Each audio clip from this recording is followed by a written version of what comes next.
Bueno, Bismillahirrahmanirrahim, wassalatu wassalamu ala Sayyidina Muhammad al-Amin wa ala ali baytihi at-tayyibin at-tahirin wa sahbihi al-akhyar al-muntajabin wa kulla man salaka nahjahum wa tariqahum bi ihsanin ila yawmiddin. Assalamu alaikum.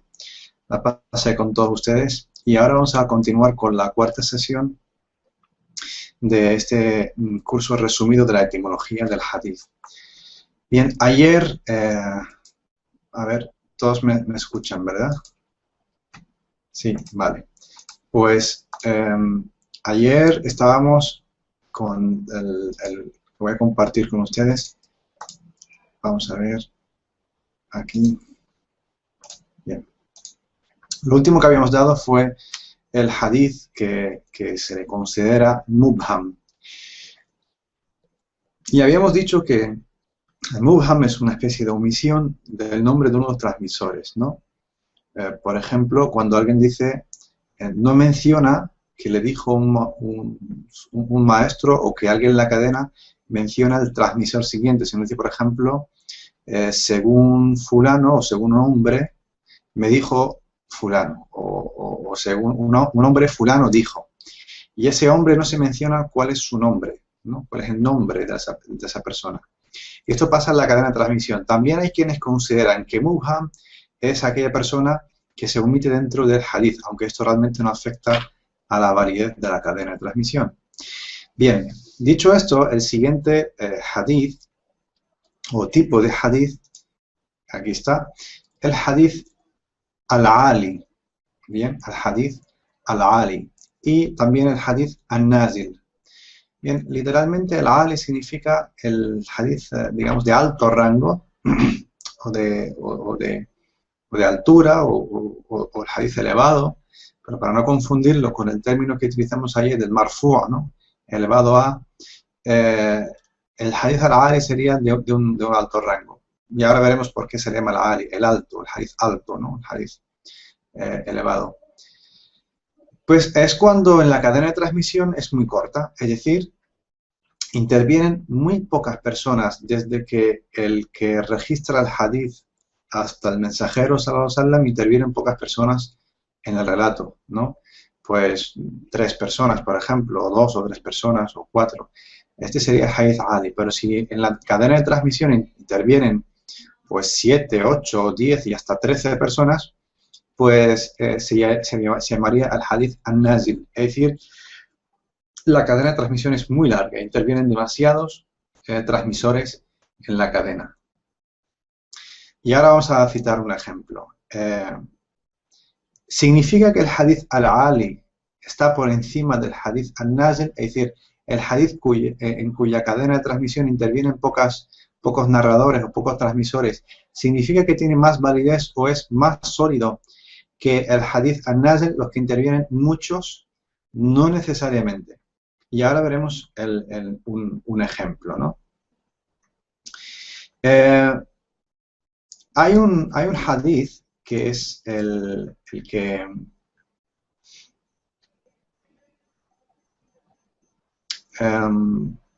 vamos a ver. Aquí hay personas que dicen que no me escuchan bien.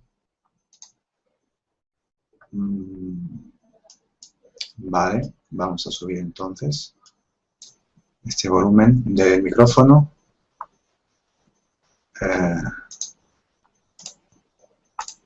Vale.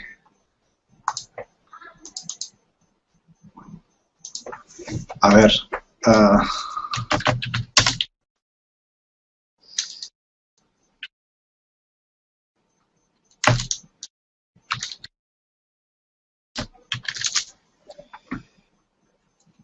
Bueno. Vale, por lo visto el programa solo lo tiene una persona. Vale, entonces eso es que tendrás que resolver una cuestión de altavoz o del auricular. Bueno, continuamos. Decía que no necesariamente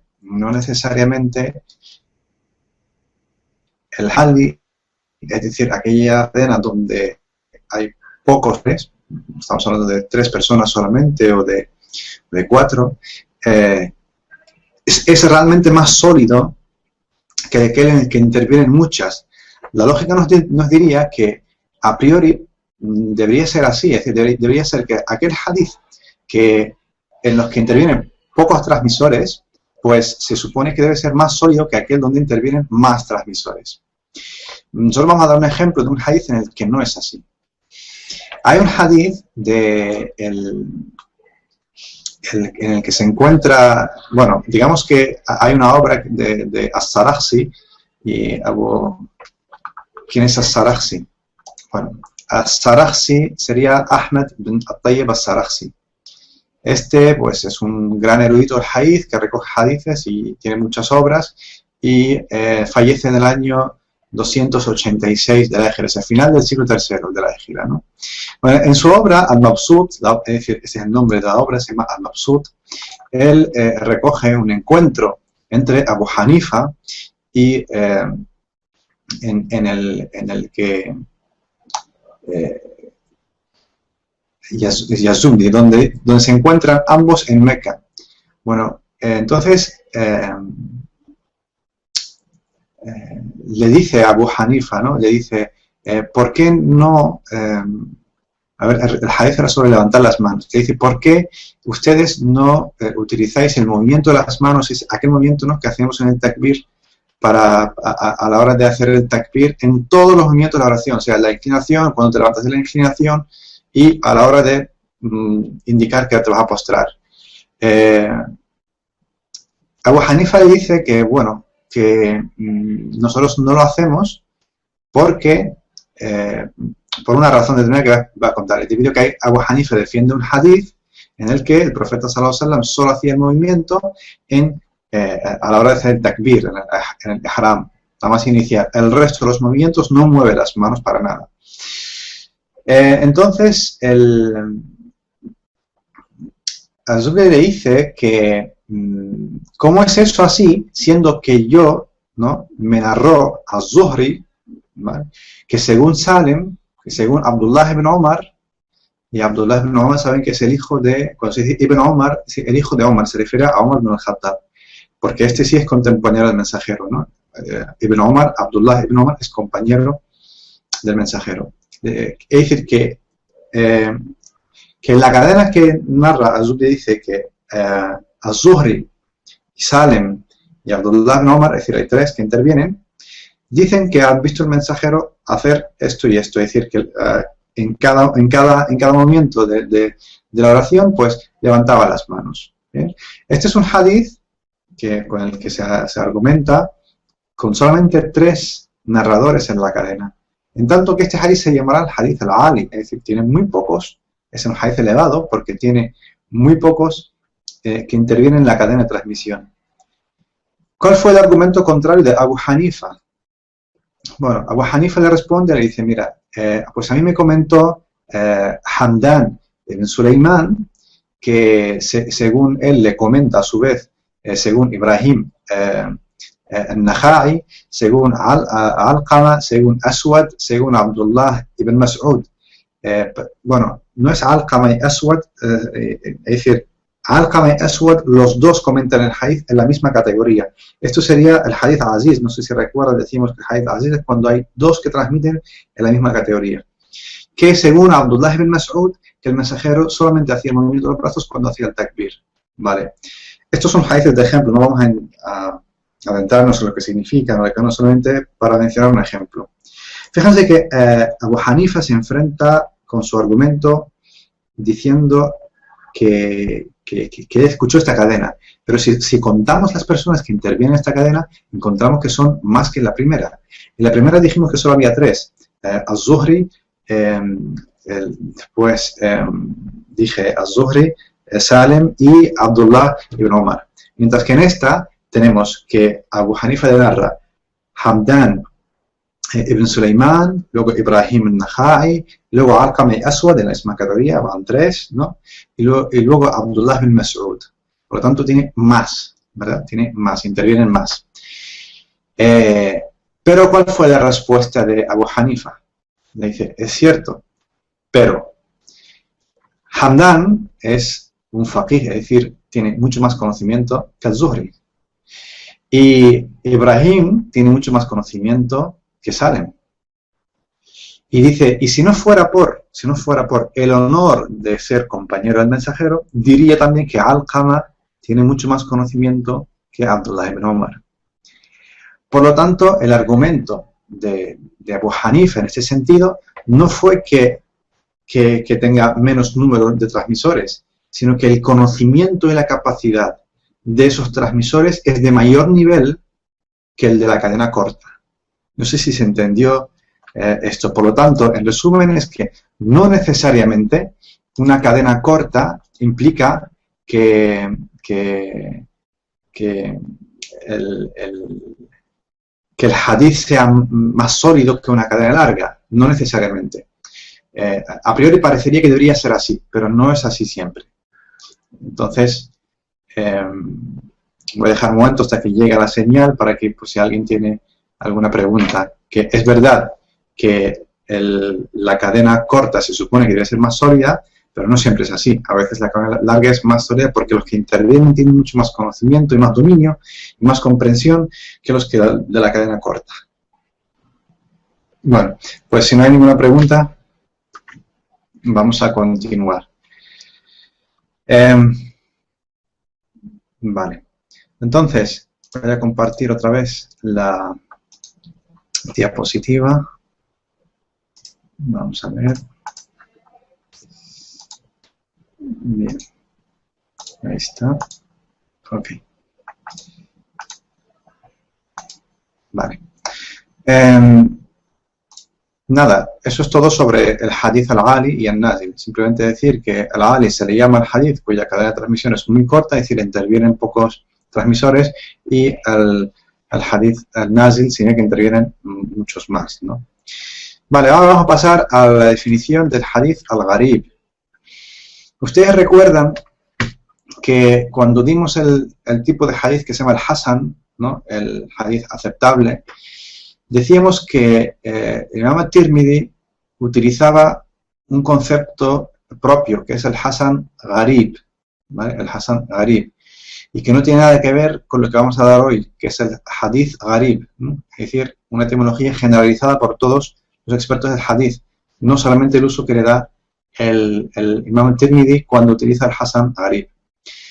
Vale, el hadith gharib, que vamos a definir ahora, es cuando en uno de los niveles de la cadena de transmisión solo hay un narrador, ¿vale? Por ejemplo, esto se puede aplicar que solamente uno de los compañeros del profeta Muhammad sallallahu alaihi wasallam narra un hadith, ¿vale? El resto nunca lo ha narrado, ¿vale? El resto de compañeros nunca ha narrado o transmitido un hadith de ese tipo. Entonces, desde que haya un hadith gharib, desde que haya un solo transmisor en una de las cadenas, se llama hadith gharib. Por cierto, volviendo al tema de antes, al tema del ghali o al-nazil, estos dos términos simplemente implican lo que he explicado, es decir, no implica que el hadith sea sahih o el hadith sea daif, ¿vale? No categorizan el hadith en sahih o daif, es decir, puede ser el hadith sahih y ser ghali, obviamente en teoría tendría más validez, pero va a depender de los transmisores, y puede ser también daif y ser ghali. Lo mismo con el nazil, puede ser sahih y ser nazil, y puede ser daif y ser nazil. Es decir, que esta categorización es una característica y no una categorización. Es decir, estos términos son características de los hadiths, pero no categorías de los hadiths. Es decir, no implica que el hadith sea sahih, válido o daif, débil. Bueno, volviendo al gharib. Mientras que gharib normalmente, que dijimos que es cuando en una parte de la cadena solo hay un transmisor, no hay más, y que puede ser tanto daif como sahih, puede ser tanto válido como no.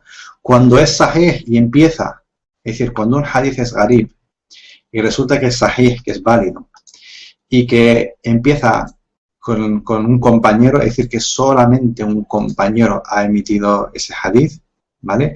También se llama ahad. Recuerden que cuando dijimos los tipos del sahih, uno de los tipos, el mínimo, sería ahad. ¿Se puede considerar al-had dentro de la categoría del gharib? Efectivamente, se puede incluir a los hadiths que son sahih, ahad, dentro de la categoría de hadith gharib. Vale. ¿Cuáles son las categorías del gharib? ¿O cómo se considera un hadith gharib? ¿Se le considera siempre sahih, siempre daif? Normalmente, un hadith gharib, es decir, que la cadena de transmisión empieza siendo transmitida solamente por un compañero, o en la siguiente categoría, por ejemplo el tabi'i, es solamente un tabi'i, o en la siguiente tabi'i es solamente uno el que transmite, ese sería hadith gharib. Gharib significa extraño, ¿no? Hadith gharib significaría extraño, ¿vale? Entonces, el hadith gharib generalmente suele ser débil, ¿bien? Suele ser débil. Y muchas veces, aunque algunos lo consideran algunos hadiths sahih, precisamente esa extrañeza lo debilita para muchos otros. Porque dice, ¿por qué solamente es transmitido por uno y no por más? ¿Por qué es tan desconocido este comentario? ¿Por qué es tan desconocida esta transmisión? ¿A qué se debe, no? Y luego veremos un ejemplo. El hadith que todos ustedes conocen, de hecho, si mal no recuerdo, nada más abrir la obra de Sahih Bukhari lo van a encontrar, creo que es el primero, si mal no recuerdo. El primero es hadith, dice, dice, todas las obras dependen de las intenciones y cada persona con su intención. Luego continúa el hadith, ¿no? Aquel que emigra por una cosa, por un objetivo mundano o una mujer con quien casarse, pues. Este hadith, que es transmitido por Omar ibn Abdul Khattab, bien, es decir, que este sí sería un sahabi, sería un compañero, es un hadith gharib, pero además por varias razones, ¿no? Porque en la transmisión resulta que no solamente Omar es el único sahabi que lo transmite, es que lo transmite de él también una sola persona de la siguiente generación. Y de este, a su vez, una sola persona de la siguiente. Y este, a su vez, una sola persona de la siguiente generación. Y a partir de aquí es cuando este hadith se transmite a muchísimas personas. Algunos han dicho 30, otros han dicho 100, otros han dicho 150 y algunos lo han llevado hasta 700 personas. Vale. Este hadith es verdad que se considera que su cadena es válida, es decir, sería un hadith sahih, pero es un hadith sahih gharib. Y además, gharib por varios niveles, no solamente en la primera categoría, en la segunda, en la tercera, sino hasta la cuarta. Es decir, hay 4 transmisores que son los únicos que transmiten en cada nivel. En cada nivel solamente hay un transmisor. Por lo tanto, resulta muy extraño este hadith, ¿no? Ojo, esto no significa que el hadith sea válido o no válido. Simplemente estamos hablando de la validez de la cadena de transmisión, no del contenido del hadith. El contenido del hadith puede ser muy válido, pero estamos aquí estudiando lo que es la cadena de transmisión. Y la cadena es muy rara, porque que solamente haya un transmisor de uno siguiente, de otro siguiente, de otro siguiente, y no existen más cadenas, aparte de esas 4, aparte de esta cadena que solamente tiene 4 transmisores, pues resulta muy extraño. ¿Vale? De hecho, hay muchos muhadithín que no aceptan este tipo de hadiths. No los incluyen dentro del sahih. Hay otros muchos que sí. Por lo tanto, el hadith gharib, su requisito es que en la cadena de transmisión, en una de las cadenas solamente hay un transmisor. Este puede ser el compañero, o bien puede ser una de la siguiente generación, o bien puede ser de la tercera o de la cuarta. Pero que solamente haya un transmisor de la cadena. Pero el ejemplo que estoy dando es que no solamente hay un transmisor en la primera generación, el de los compañeros, sino es que además también hay uno solo en la siguiente generación, la segunda, y hay tan solo uno en la tercera, y tan solo en la cuarta, lo cual resulta más extraño si cabe, ¿no? Entonces, ese hadith se llama hadith gharib, ¿vale? Que bien puede ser daif, puede ser débil o puede ser sahih, ¿vale? No importa la consideración que se le dé a la categoría que se le dé del hadith.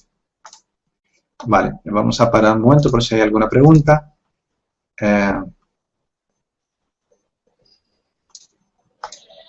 Bueno, Por lo visto no hay ninguna pregunta, así que vamos a continuar. Bien, pues en el siguiente hadith, el hadith al-munqati, es decir, el hadith que está cortado. ¿Qué significa que el hadith está cortado? Significa que falta un narrador en la cadena de transmisión. Es decir, ¿esto dónde se cumple? ¿Se acuerdan cuando decíamos que existe un tipo de hadith que se llama el mu'ana'an? Es decir, aquellos hadithes en el que los narradores, en el que el transmisor o el que recolecta el hadith o recopila el hadith, dice, según fulano, según fulano, según fulano, según fulano, y no dice, le dijo, o dijo fulano, o narró fulano, comentó fulano. En esta... en este tipo de hadithes suele encontrarse este otro tipo, al-munqati, el cortado. ¿Por qué? Porque muchas veces ese según fulano, de hecho voy a buscar aquí la gráfica anterior para mantener el ejemplo. Por ejemplo, este es el que recopila el hadith, ¿no? Y dice que según fulano y según fulano, ¿no? Fulán, an fulán. Vale, supongamos que este dice que según fulano, pero estas dos personas nunca se han encontrado. Y realmente no sabemos quién es la tercera persona. ¿Por qué? Porque esta persona, por ejemplo, nace en el año 209 y esta fallece en el año 150. Entre esta persona y esta persona hay más de 50 años, concretamente 59 años. Bien, aquí debería haber un mínimo de una o dos personas que estén aquí en medio, pero desconocemos quién es. Porque lo que no puede ser es que esta persona se la haya escuchado a esta, ya que esta había fallecido antes de que esta naciera. Por lo tanto, aquí hay dos personas que no sabemos quiénes son. Y esto se llama que está cortado, ¿vale? El hadith está cortado. A veces sí lo sabemos, como en este caso que dije el otro día, ¿no? Aunque a pesar de que el que transmite omite, sabemos realmente quién se lo dijo. Y este sería mubham, ¿no? Omitido. Pero cuando es munqata es que podemos saberlo o no. Normalmente no se sabe quién es esta persona que le transmite, que está omitida y que se le transmite esto. Entonces se llama munqati, por lo tanto, el hadith munqati de per se es débil, ¿vale? El hadith munqati siempre es débil. A ver, voy a compartir aquí, vale. Ahora vamos a volver a lo que estábamos, ¿no? Al munqati. Bien, por lo tanto, el hadith cortado, el hadith que falta un transmisor en medio, simplemente se considera un hadith débil y no válido para lo que es el estudio de la cadena. Bien, el mu'dal es que en vez de que falta uno, faltan dos, ¿vale? Faltan dos transmisores. Por lo tanto, se llama al-mu'dal, y decir que está cortado, pero decir, además de faltar uno, faltan dos. Bien, bien, un ejemplo. Muchas veces, cuando decimos, por ejemplo, Imam Malik tiene un hadith donde dice balagani, es decir, se me ha transmitido. Dice, se me ha transmitido de una forma impersonal. Y no dice quién, ¿vale? Se me ha transmitido que Abu Huraira dijo, por ejemplo, el famoso hadith, aquel que dice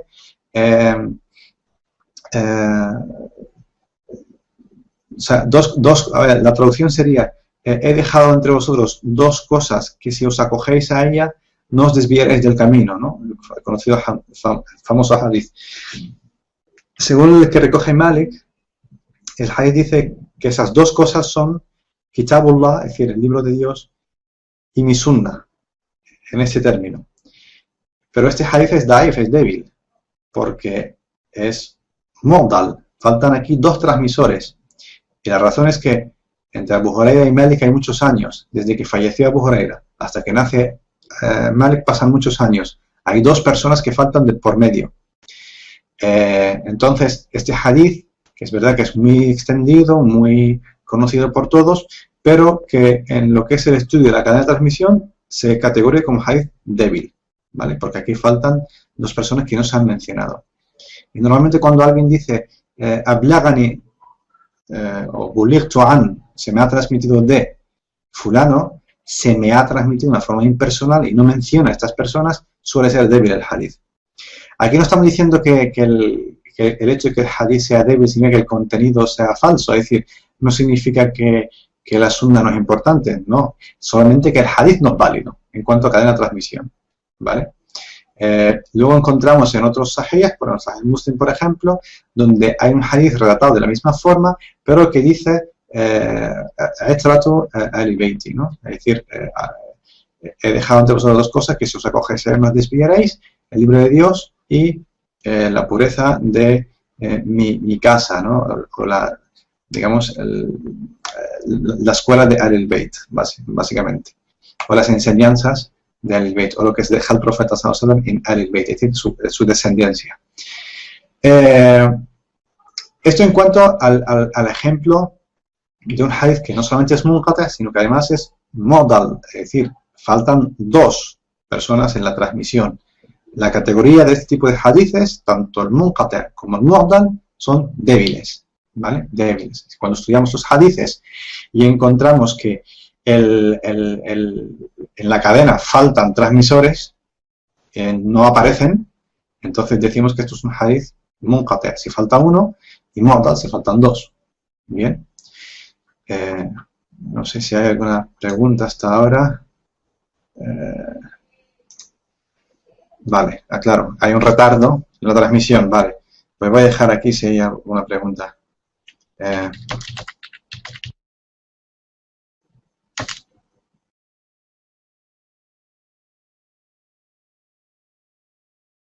Un hadith puede tener más de una categoría, por supuesto. Mejor dicho, en vez de más de una categoría, más de una característica. Un hadith puede ser, por ejemplo, ahad y puede ser garib al mismo tiempo, ¿no? Y puede ser musnad al mismo tiempo, ¿no? O puede ser musalsal al mismo tiempo.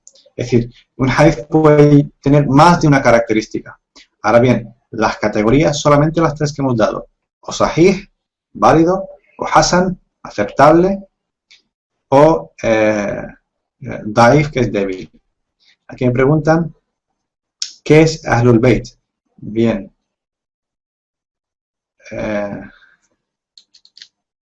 Exacto. Vale, dos preguntas. Estos significa que son válidos. En la primera pregunta de Yasser, ¿qué es Ahlul Bayt? Ahlul Bayt significa la casa del mensajero, es decir, la familia de descendencia del profeta Muhammad sallallahu alaihi wasallam se llaman Ahlul Bayt. ¿Vale? La siguiente pregunta. Ahlul Bayt es lo que Allah menciona en el Corán cuando dice: no quiero de vosotros ningún tipo de agradecimiento, solamente el buen trato de mi casa, ¿no? Ahlul Bayt, ¿no? El qurba.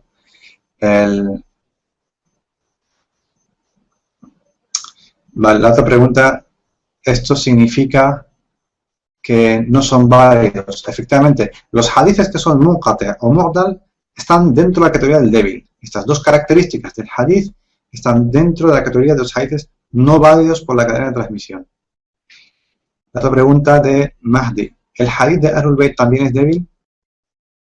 No, hadith de Ahlul Bayt no es que sea débil, no, para nada. De hecho, dentro de en el estudio de tabaqat de las personas que son transmisoras, es que Ahlul Bayt están en primera categoría de las personas más veraces, ¿vale? Tanto los famosos imames, el Imam Hassan, el Imam Hussein, Imam Ali, el Sajjad, el Imam Baqir, todos estos de hecho muchos de Ahlul Bayt fueron maestros, tanto el Imam Malik, por ejemplo, el Imam Malik y el Abu Hanifa, su maestro es Ja'far al-Sadiq, ambos los dos, ¿eh? Y Ja'far al-Sadiq es de Ahlul Bayt, descendiente de Imam Hussein. Yo lo que dije en su momento es el significado de Ahlul Bayt, porque preguntó aquí el hermano Yasser qué significa Ahlul Bayt. Pues Ahlul Bayt significa eso, la casa, la descendencia del mensajero. Y esto se debe al hadith este famoso que dice: he dejado entre vosotros dos cosas que si os acogéis a ella no os desviaréis, el libro de Allah y mi casa, ¿no? Mi descendencia. Este es el hadith sahih que está recogido en Sahih Muslim, ¿vale? Y yo dije que a pesar de que el hadith de Malik, que recoge que, que se le ha transmitido de Abu Huraira y lo deja de forma impersonal, no menciona quién le transmite que el hadith, y de hecho hay una omisión de 2 transmisores, ese es un hadith mu'dal, y que ese hadith dice que os he dejado 2 cosas, que os acogéis a ellas, no os desviaréis, el libro de Allah y mi sunna. Bien, y yo dije que este hadith es débil, lo que no significa que la sunna no sea correcta, sino simplemente que la cadena de este hadith no es válida. Mientras que el hadith sahih, la cadena válida, es la que está recogida en Sahih Muslim, que dice, he dejado 2 cosas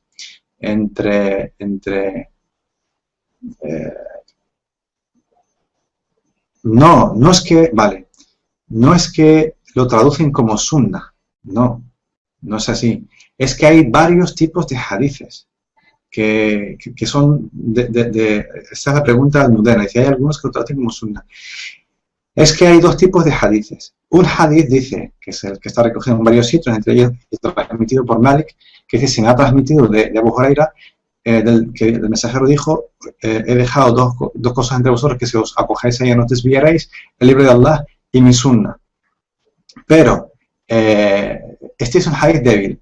El hadith que está recogido en Sahih Muslim, que es más fuerte, más válido, es aquel que dice, os he dejado entre vosotros 2 cosas, que os acogéis a ella, no os desviaréis, el libro de Allah y mi descendencia.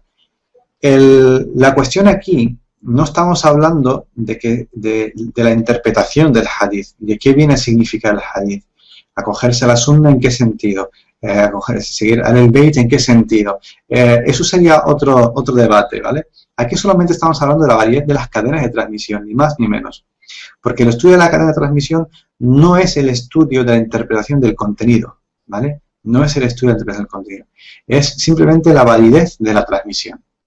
No vas a confundir aquí que si el hadith, lo dije en su momento, un hadith sahih no significa realmente lo dijo el profeta al 100%. Y un hadith débil no significa que realmente el profeta no lo haya dicho. Simplemente que el estudio de la cadena de transmisión, si cumple los requisitos o no. No sé si me entendió ahora.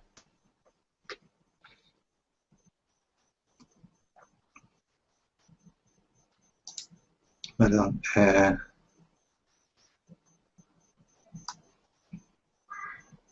Vale, ¿cuál fue la pregunta? ¿A qué te refieres? Es que hubo varias. Bueno, aquí hemos respondido a varias preguntas. La primera fue, ¿qué significa que si los hadiths de Ahlul Bayt son débiles? La otra, qué significa Ahlul Bayt en sí. La otra es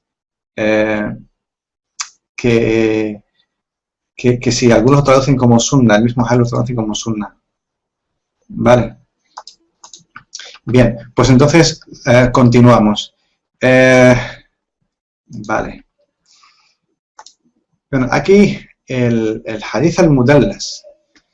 El hadith al-mudallas significa que hay una omisión intencionada, ¿vale? Una omisión intencionada. Bien, puede ser bien intencionada o malintencionada. Voy a cambiar aquí.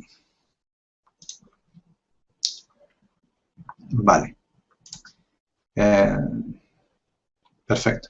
El hadith al-mudallas, como dije, es un tipo de omisión. Cuando a la hora de transmitir aquel que recoge el hadith, ¿no? el que registra el hadith, por varias razones omite su maestro. Bien, omite su maestro. Y no dice según su maestro, según el siguiente maestro.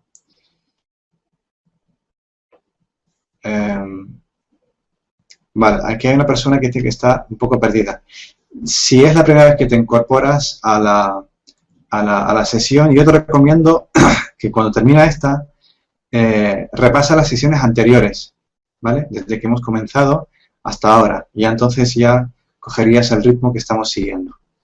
Decía que respecto al hadith al-mudallas es cuando un transmisor va a registrar el hadith y a la hora de registrarlo no menciona a su maestro. Bien, de forma intencionada, por varias razones. Una, puede ser que en muchos casos que su maestro sea muy joven y no es una persona considerada. Entonces salta al siguiente maestro directamente. Y dice según el siguiente maestro y omite su maestro directo. Puede ser que porque su maestro es conocido por no ser una persona realmente muy válida, ¿no? Que no memoriza bien o que no tiene una conducta necesariamente elogiable, o que tiene falta de habilidades, etcétera. Entonces, muchas veces se salta su maestro por alguna de las razones. Esto muchas veces lo encontramos no solamente al inicio de la cadena, cuando el que registra el hadith, sino muchas veces también a lo largo de la cadena algunos lo hacen, omiten su propio maestro. Es decir, que esto puede suceder tanto al principio como más tarde. Cuando uno omite su maestro intencionadamente, se llama mudallas, el hadith es mudallas. Y realmente es la cadena está mudallas, no el hadith en sí, sino la cadena está, es que también sería manipulada, es decir, porque hay una omisión intencionada. Ahora, no siempre la omisión es intencionada de forma negativa, muchas veces de forma positiva. Y un ejemplo, lo dijimos ayer, el Imam Shafi'i omite muchas veces su maestro porque sabía que su maestro tenía una postura política determinada, además pertenecía a la escuela de pensamiento Mu'tazili, y a pesar de que para el Shafi'i su maestro es veraz y es capaz y es habilidoso, pero como el entorno que le rodeaba era un entorno hostil al pensamiento de su maestro, pues omite su nombre y no lo menciona. Así que en ese sentido podemos decir que la omisión puede ser tanto de forma positiva como de forma negativa, ¿no? Va a depender. Entonces, ese tipo de hadiths se llama el hadith al-mudallas, ¿vale? El hadith al-mudallas. Es decir, que hay una omisión intencionada, ¿vale? Por una razón u otra. Bien. Ahora vamos a ver si hay alguna pregunta. Y aquí, vale. Aquí el hermano que dice que está un poco perdido, vamos a hacer un breve resumen. Vamos a ver eso.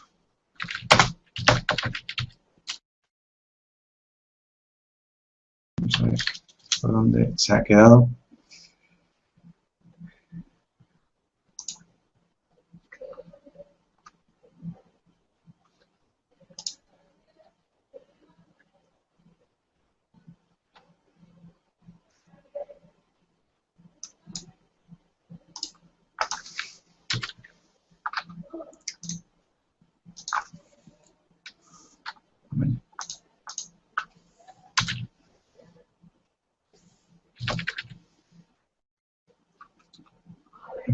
Bueno, pues vale, no responde, no sé si sigue en el grupo o no.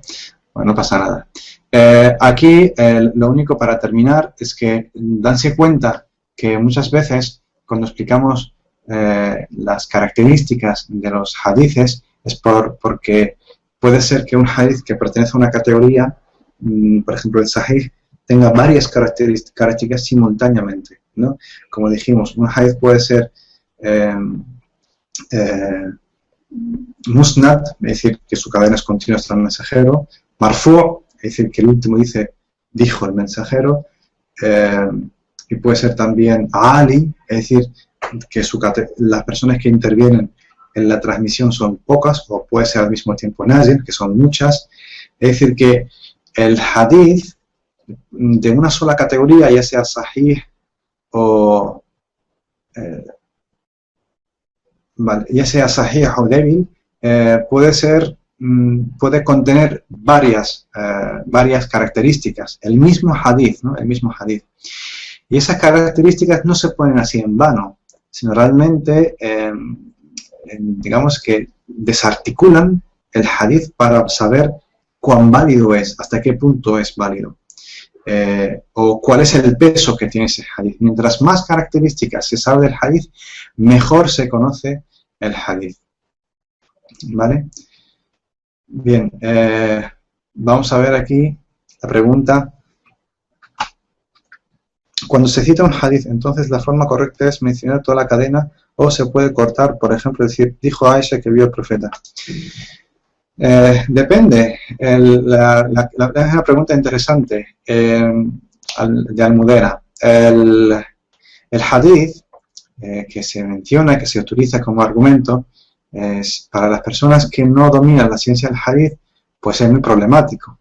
De hecho, muchos sabios, digamos, eruditos del hadith, le llaman la lacra de nuestra época. Es que todo el mundo utiliza los hadiths. El que sabe, el que no sabe, el que conoce las fuentes, el que no, el que puede analizar y el que no. Todo el mundo utiliza los hadiths para argumentar sus posturas.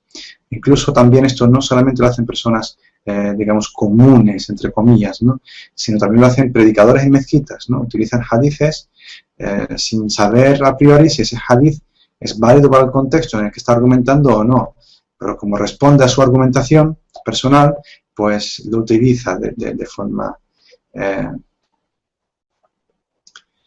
y lo utiliza, digamos, de forma interesada. Además, y luego por otro lado, ese es el que transmite. El que recibe, o sea, el receptor, carece de cualquier herramienta de análisis, carece de cualquier herramienta de comprobación. De hecho, una de las razones por las que he decidido hacer este curso es precisamente para, digamos, conceder herramientas para que las personas tengan habilidades de poder analizar un hadith, aunque sea de forma superficial, ¿no? Porque todo esto es etimología, al fin y al cabo. Dijimos que la ciencia del hadith se divide en 3 bloques y esta parte es la parte etimológica, es decir, en la que se define los tipos y características del hadith. Hay otra parte también muy interesante, que es la parte del estudio de la biografía, y en esa parte pues se estudian la vida de esas personas que han transmitido o que aparecen en las transmisiones del hadith. Y de hecho esta es una parte importantísima para la comprobación de la veracidad del hadith, porque cuando cruzas datos, cuando tienes toda esa información y cruzas datos, luego verás que en las transmisiones, algunas transmisiones no se cumplen. Es cierto que luego en una transmisión de un hadith hay más de una cadena, pues hay que estudiar todas las cadenas, no solamente una, sino todas las cadenas. Entonces, es necesario este tipo de herramientas, porque también dije que esta ciencia, el hadith, no es una ciencia difícil en cuanto a comprensión, pero sí es extensa, ¿no? Tiene muchísima documentación, ¿no? Por lo tanto, luego hay un tercer bloque que es importantísimo, quizás el más difícil, es aquel que estudia el contenido del hadith, la validez del hadith desde el punto de vista del contenido, ya no desde la cadena, ¿no? En la cadena puede ser el hadith sahih, da'if, etcétera, pero desde el contenido también se pueden rechazar hadiths en cuanto que su contenido no es válido, por varios criterios, ¿no? Hay criterios lingüísticos, criterios de comparación coránica, criterios racionales, etcétera. Por lo tanto, el hecho es que cuando el hadith, las personas que transmiten los hadiths o que utilizan los hadiths en sus argumentos y las personas que reciben o que leen esos hadiths, ambos, los dos, no cuentan con esa habilidad, ¿no? con esa capacidad de poder analizar el hadith, pues resulta problemático, ya que hoy día, por ejemplo, podemos ver las redes sociales, en internet, la televisión, en las mezquitas, además, gente que difunde determinados pensamientos, los atribuye al mensajero de la paz sea con él, porque los lee en un hadith, pero esta persona no tiene esa habilidad para analizar la validez de ese hadith. O luego, a lo mejor ese hadith es totalmente válido, pero que su significado no es ese, ¿vale? Etcétera. Por lo tanto, la respuesta a la pregunta de Almudena, de cuando se cita un hadith, entonces la forma correcta es mencionar toda la cadena. Lo suyo es que debería ser así. Es verdad que muchos eruditos evitan esto para resumir, para no alargar la explicación, por razones prácticas, se omite toda la cadena, pero a la hora de analizar exhaustivamente, obviamente tiene que estar la cadena. Y no solamente la cadena, sino la fuente donde está situada esa cadena, en qué libro se registra, para luego comparar, ¿no? Eso ya, digamos, ese es el problema que ustedes ya conocen, que está por todos lados. Y es una de las razones por la que yo creo que este curso realmente es importante. Y es verdad que lo estamos enfocando desde la escuela Sunni, porque es la que realmente domino, pero igual pasa en las otras escuelas. Bien, si no hay otra pregunta, la verdad es que hay un retardo. Bueno, pues vamos a esperar.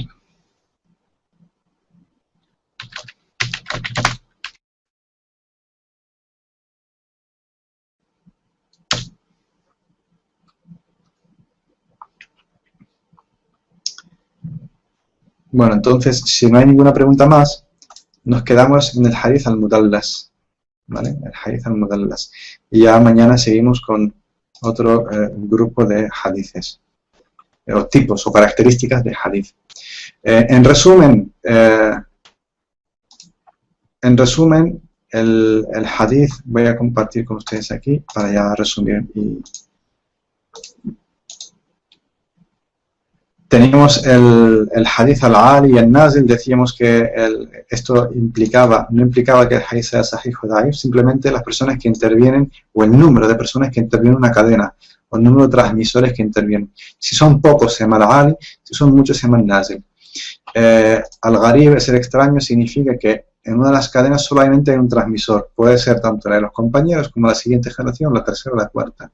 Este hadith se llama extraño y mientras más se repite esta característica en un hadith, más débil es el hadith y más se aleja de que sea sahih, aunque se cumplan todas las otras características. Mientras que al munqati' significa que hay alguien que está omitido dentro de la cadena. Esto sobre todo pasa cuando ese hadith que pone según fulano y no menciona. Y cuando se estudia la vida de fulano y la vida de fulano se ve que nunca se han encontrado. Por lo tanto, falta alguien dentro. Cuando solamente falta una persona, se llama munqati', pero cuando faltan dos, se llama mu'dal.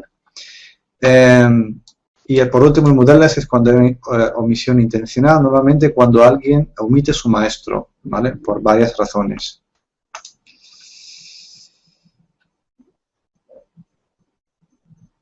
Muy bien, pues si no hay más preguntas, pues ya, inshallah, seguimos la siguiente sesión. Wassalamu alaikum wa rahmatullahi wa barakatuh.